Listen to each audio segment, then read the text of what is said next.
Bom dia, mais um domingo para nós estarmos juntos. Hoje aqui esse dia 12 de outubro. Nós conversamos, é novembro, né? De outubro. Nós conversamos na semana passada sobre a questão da culpa. E eu gostaria de continuar, porque eu lembro que eu estava vendo um documentário sobre o Andrea Bocelli, o tenor italiano. E ele disse uma coisa interessante. Eu não sei se isso foi verdade na vida dele e se é fácil de fazer. Que seria, alguém perguntou, uma cantora perguntou para ele qual seria o parâmetro para ele, né, o fundamento para ele. Ele disse o seguinte: não sentir culpa, não sentir arrependimento e não sentir ingratidão, ou seja, ser grato, né? Não sentir culpa, não sentir arrependimento e ser grato. Eu acho que ele está falando isso aí porque hoje ele está bem, né? É famoso, é rico, porque eu lembro que eu li o livro que eu tinha aqui um livro, mas eu dei esse livro sobre a biografia dele, vi alguns filmes sobre ele e foi duro para ele, né? Foi duro, não foi fácil não. Agora, quando está hoje na boa, ele também se dedicou bastante a aprender português, francês, inglês, e para poder cantar as músicas. E alguém me perguntou essa questão de o sofrimento, a dor, né? E se eu poderia falar alguma coisa sobre isso. Eu depois volto mais para frente, se Deus quiser, sobre o ponto do arrependimento e depois da gratidão, mas eu achei interessante por causa dessa situação mundial, né, dos seres humanos, de tanto ódio que provoca dores, né? Eu li há uns tempo atrás um livro e tem um doutor, ele é inglês, ele mora nos Estados Unidos e ele ficou muitos anos na Índia tratando num hospital dos leprosos. E a tese dele era a seguinte, de que é necessário a dor. Se nós não tivéssemos dor, nós não perceberíamos muitas coisas. Então ele usa como exemplo, e é difícil para nós falar, como assim tem que ter dor? Não pode ser tudo maravilhoso e tal. E ele diz assim que a doença da lepra, ela não é isso que é colocado na televisão, nos filmes, né? Ela se torna isso porque o leproso ele não sente dor. E na Índia tinha muita gente leprosa, em que eles punham um tacho fervendo com batata para ganhar uns trocados dos turistas, e eles enfiavam a mão ali naquele azeite quente e não sentia dor nenhuma. E depois saía a pele toda queimada, né? Então era isso que fazia com que apodrecesse a pele. Não era lepra. Então a lepra, ela não tem dor, a pessoa não sente dor. Se ela sentisse dor, vamos supor, se ela tem um sapato apertado, ela não sente que está apertado aquilo, que está machucando, e dali pode virar uma ferida. Então o Paul Brandt, ele diz que é necessário a dor para que nós possamos ser despertos para algumas situações. Eu acho muito interessante, eu tenho esse lembrança também de que alguém falou para o Leandro Carnal: eu gostaria de ser que nem você, de poder falar bem, de poder ter estudado bastante, de poder ter estudado piano. E então respondeu da seguinte forma: olha, é só você acordar às 4 horas da manhã, perder fim de semana, perder festas, perder churrasco com as famílias, com os familiares, e você estudar, se você se dedicar, vamos supor, no piano, você ficar ali 5, 6 horas dedilhando e a sua mão já inchada e doendo. Então talvez você vai conseguir fazer e tocar o piano. Então tudo tem um pouco de dor, para que haja um caminhar na nossa vida. E a dor, ela vai nos ensinar. Muitas pessoas, depois de perderem alguém, elas vão sentir a dor, né? Não a culpa, tá bom? Não estou falando de culpa, falando de dor. Da dor de não ter proferido uma palavra, de não ter dito nada para outra pessoa. E aquela dor faz com que ela repense a sua vida. Se repense. No contexto bíblico, nós temos algumas situações. Nós temos uma bem no princípio do texto, onde na história primeva, que está lá com Adão e Eva, que é quando eles no terceiro capítulo de Gênesis, houve a desobediência, e nós chamamos do terceiro capítulo da queda. E lá o Adonai, o Deus, chega para eles e diz para a mulher que ele aumentaria as dores de parto, não é? É interessante que, será que teria parto antes da queda? E agora tem parto, agora mas com dores, e não tinha dores antes? E nós temos em vários textos bíblicos também dos profetas, fala que é como se a pessoa, vamos supor, o povo de Israel, naquele momento, Isaías, sentiriam dores de parto, sentiriam as contrações e as dores. E o texto também fala que uma mulher, quando está para dar à luz, ela sente dor, e ela fica com medo, e ela fica desesperada. Uma coisa é a gravidez da mulher, ela está ali nos seus primeiros meses, até o 9º mês, e está feliz, contente, todo mundo está feliz, mas quando chega na hora do parto, tinha uma velha música do Odair José, que na hora do parto eu chorei. E a dor, né? Outras não vão conseguir, vão tomar lá uma raquiana e vão ter lá o bebê de cesariana, mas não de parto normal. De parto normal, as mulheres são fortes, né? Sente a dor. E o mesmo texto diz que antes de ter a criança, está um desespero, está um sufoco, numa preocupação, que pode morrer, ela pode morrer criança, mas depois que nasce a criança, ela fica feliz, né? Se rejubila. É interessante isso. Um dos personagens que seriam mais importantes para nós, que seria o nosso modelo, o paradigma, que seria Jesus, que veio ao mundo, ele se despojou, o texto bíblico fala, se despojou da sua glória, veio ao mundo, e ele padeceu e sofreu, né? Na oração dos católicos também diz que ele padeceu na cruz, né? E teve sofrimento, e ali foi crucificado, antes toda aquela maldade que foi feita com ele, de escarnecer, de bater, e o sofrimento dele, do sangue, né? Antes mesmo de ser preso, ele estava ali no Getsemane, e aquela angústia fazia com que saísse sangue dos seus poros, né? De tanta angústia que ele tinha, de tanta dor que ele tinha, de suportar toda a carga que estava sobre ele. Então nós temos Jesus como paradigma sobre dor. Mas também um texto bíblico diz que ele contemplava o futuro, né? Ele via o que ia acontecer lá na frente. Então por isso que ele foi, né? E no texto de Lucas 9, ele está dizendo como fosse uma rocha, né? Como se fosse uma rocha caminhando para Jerusalém, sabendo que ele ia passar. Então parece-me que, infelizmente, apesar de a gente não querer isso, o Paul Brandt, Dr. Paul Brandt, ele tem razão em dizer que a dor é muito importante. Se não fosse pela dor, talvez a humanidade tivesse um outro caminho, pior do que ele está, né? Infelizmente. Mas é interessante que eu tenho aqui o texto, que eu já falei sobre esse texto de uma outra maneira, e para mim a Bíblia ela é muito rica, né? Ela vai se revelando em cada situação interessante. Eu tenho aqui o texto bíblico do Salmo 23, conhecidíssimo, e eu tenho aqui algumas versões. Na verdade aqui eu tenho 3 versões, e tenho várias outras versões aqui, mas eu peguei mais a versão do hebraico, bem assim, bem radical mesmo aqui. Então eu gostaria de ler com vocês e compartilhar com vocês, né? Diz assim, ele escreve que o tetragrama, os judeus eles não falam tetragrama, e também eles também não gostam que nós falemos Yahvé ou Jeová tal. É uma coisa muito assim chocante para eles. Então eles usam o rei, o Yod-Vav-Rei no caso, como o Adonai, o Senhor. Então eu vou ler aqui, está aqui o tetragrama aqui, mas vou ler Adonai. Então nesse texto aqui é interessante.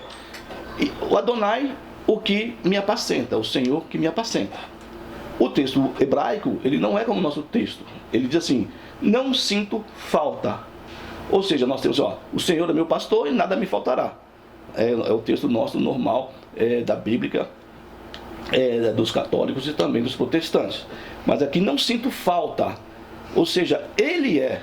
Se ele é para mim, eu não sinto falta de mais nada. Não precisa nem completar, não sinto falta de nada. Ele é tudo, no caso, né?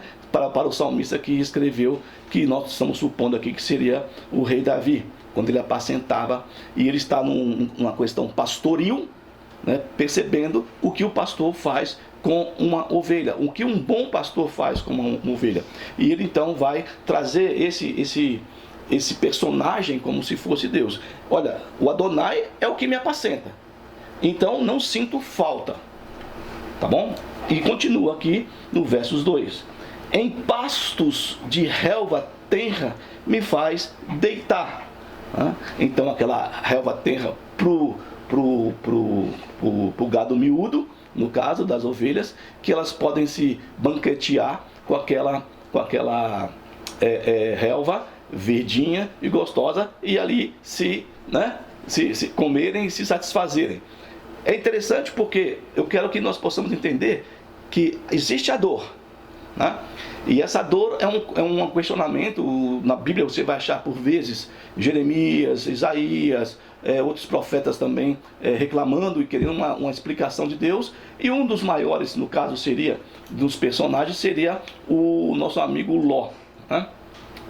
Jó, que ele vai então questionar pelo menos ali ao Senhor por quê, né, do sofrimento dele e da dor, pelo menos umas 13 vezes. E depois de você ler os 40 e poucos capítulos, 42 capítulos de Jó, você vai ver que Deus não responde a Jó o porquê do sofrimento, o porquê da dor. Mas eu entendo e penso que, por mais que a gente possa passar por situações difíceis, eu volto a dizer novamente, eu estou dizendo para aqueles que acreditam, que têm fé, né? Não para aqueles que estão dizendo que isso é a história de carochinha. Não é isso. É para você. E para você no seu momento, para você que está na sua situação, ou de dor, de desespero, de angústia, de tristeza, de dúvidas, né, do amanhã, o que é esse Deus? Ele é aquele que apacenta. E no caso do hebraico, e no caso também do grego, essa questão de sentir falta ou nada me faltará, nada é nada. Eu não sinto falta de nada, apesar de nós sentirmos falta de muitas coisas. Sem podermos entender que Deus é o que nos apacenta. É Ele que nos guarda, é Ele que nos protege, é Ele que nos dirige.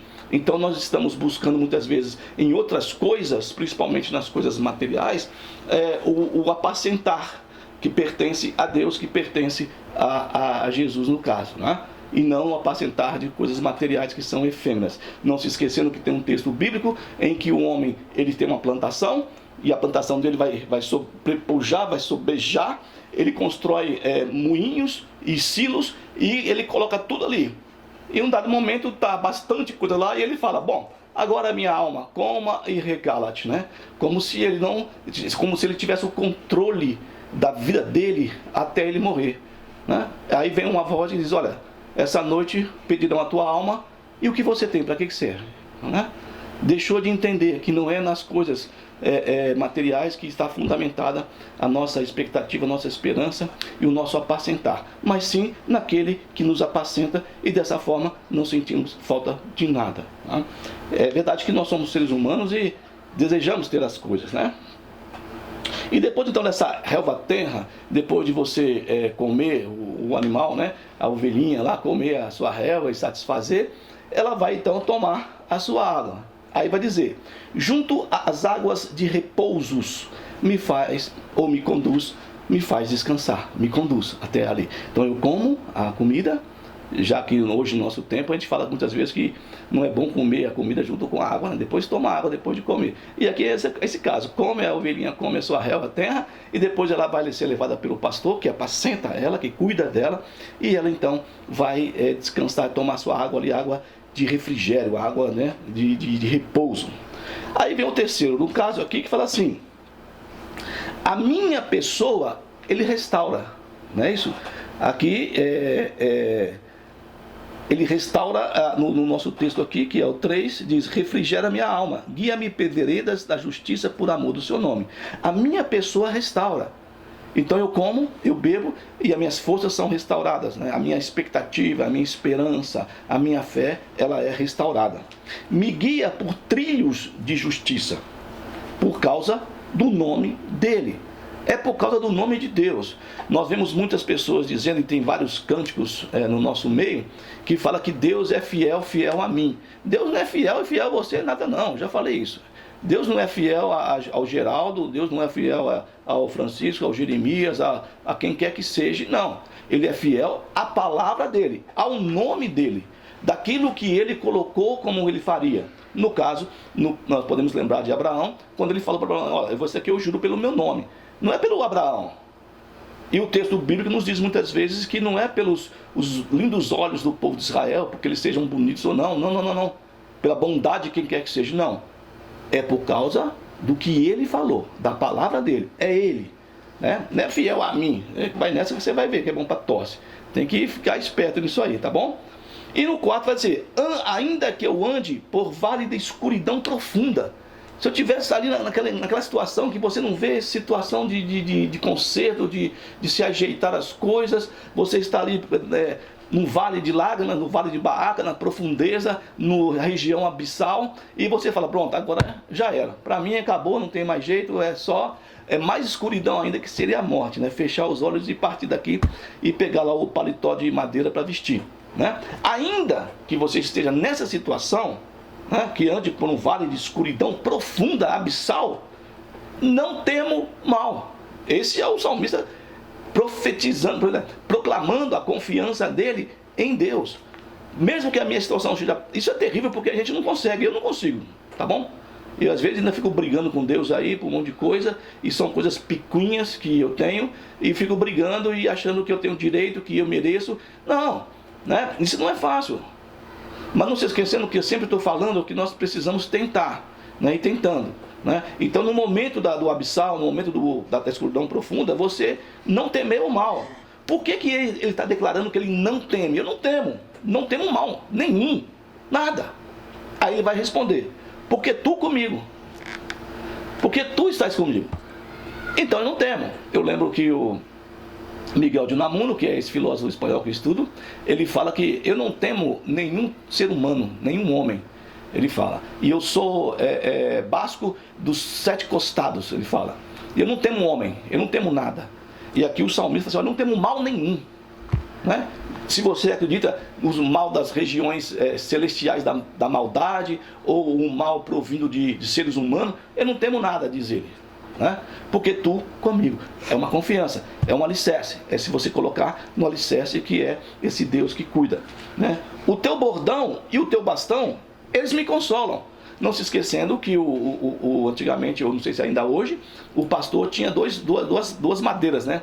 Uma para poder bater um pouquinho na turma, para a turma caminhar nos carneirinhos lá, nas ovelhinhas, e outro também, que era o bastão, o cajado, para poder ajudar, porventura, se ela caísse em algum lugar, e ele então ajudaria. Então o bastão e o bordão de Deus me consolam, tá?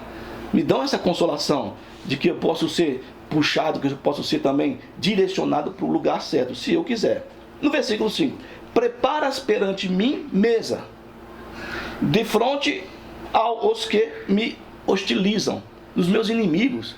O que acontecia? Eu conversei com uma vez nessa passada, acho que foi quinta-feira passada, explicando que quando você entrava na casa de uma pessoa, se alguém entrasse na minha casa, se fosse antigamente, eu a receberia e ela estava debaixo da minha proteção. Se viesse alguém para poder machucar a pessoa, eu não podia permitir isso aí, né? Então aqui estaria essa pessoa, esse salmista, você e eu, diante de nossos inimigos, daqueles que nos hostilizam, e nós estamos numa mesa, protegido. Eles não podem entrar, porque esse pastor aqui, o que apacenta, não permite, se você crê que ele está com você.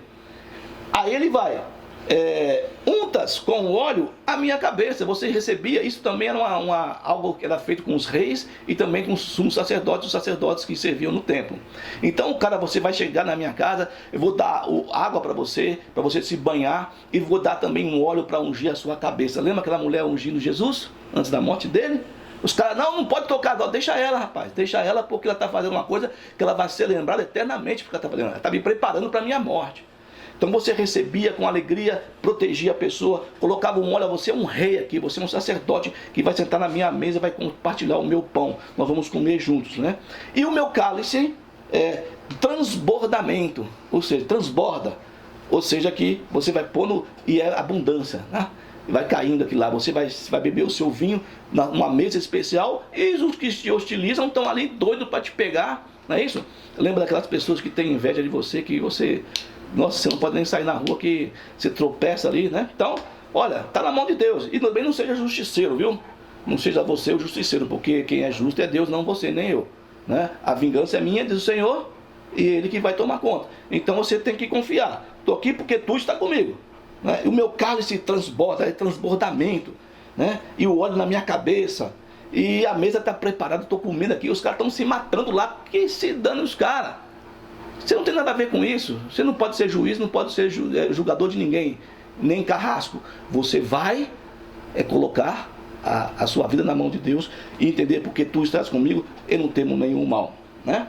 Aí ele vai, certamente o bem, que é tov no hebraico, e a benevolência, que é a resede, esse amor de Deus que é inexplicável, me segue. Olha só, então o bem de Deus e a benevolência, o amor de Deus me segue. Não só me segue, como ele diz assim, todos os dias das minhas vidas.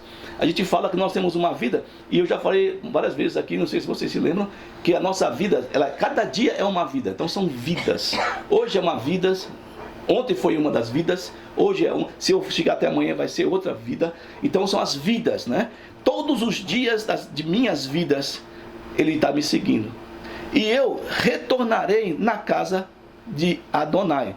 Ou bondade e misericórdia, certamente me seguirão todos os dias da minha vida, e habitarei na casa do Senhor para todo sempre. Esse seguir é como se fosse uma perseguição, né? Então a bondade de Deus, o bem, o tov de Deus, né? E a resede vão perseguir você, quando nós entendemos que quem nos apacenta é Ele, que é Ele que cuida de nós, porque tu estás comigo, porque tu comigo, né? E nós sabemos aí que, como esse cara do Silo, tem muita gente que se fia nas suas contas, no seu dinheiro, na sua arrogância e tal, e depois, um belo dia, as coisas ficam feias, né? Então, essa questão e Deus não dá, o Adoniran Barbosa, ele fala, Deus dá o cobertor, não, conforme o frio, né? Deus dá o frio conforme o cobertor, né? Talvez, porque tem gente que não aguenta, né? Não suporta a dor, não suporta o momento do vale escuro, da escuridão, do vale abissal, mas que nós possamos compreender que Jesus, que é o nosso modelo, nosso paradigma, Ele sofreu. Caramba, se Ele sofreu, quem sou eu para não ter, né? Algumas pessoas, eu falo muitas vezes sobre o Ismael. Se você ler o texto de Abraão, Isaac, não é Ismael, é Isaac, desculpa, Abraão, Isaac e Jacó, você vê que Abraão teve umas lutas, o Jacó também, mas parece-me que o Isaac caía tudo no colo dele, né? Eu não posso afirmar que ele não teve dor, que ele não teve problema, né? Mas ele teve sim por causa dos seus filhos, né? A dor do Isaú, da briga do Isaú com Jacó. Jacó vai embora da família e volta depois de 20 e tantos anos, ele não vê o filho então crescer. São dores também, né? E a gente não sabe, ou na família, ou financeiramente, ou no emprego, o que quer que seja, na doença, tanta coisa, tanta dor, mas eu acredito também que isso faz com que a gente cresça num relacionamento com Deus, na confiança. Não é fácil, viu? Eu estou falando aqui, mas eu já passei e teve hora que eu esperneei, que eu queria sumir, eu queria fugir e falar assim, deixa Deus para lá, e aquele abraço, né? Mas aí cai no outro salmo que eu gosto muito de citar, que diz assim, que isso é enfermidade minha, era doença minha, porque Ele estava comigo apacentando, né? Tu estás comigo. E se você tem essa certeza, e a água de repouso, e a relva tenra, na escuridão, tu estás comigo, o óleo na minha cabeça, a minha mesa preparada, o vinho transbordando, e a tua resede, e tove o teu bem, a tua benevolência, o teu amor, me seguindo todos os dias de minhas vidas. Então, que você possa, se você quiser, se você acreditar, se você entender, colocar isso na mão de Deus, né? Senhor, eu quero que o Senhor seja meu good shepherd, meu bom pastor, né? Que Deus abençoe essa semana, abençoe esse final de dia, a semana que se inicia, e que você seja cheio de alegria e de paz. Jesus fala, dou a minha paz, não a paz do mundo, que a paz do mundo é zoado, a minha paz que transcende todo entendimento humano. Um grande abraço para vocês e que Deus abençoe.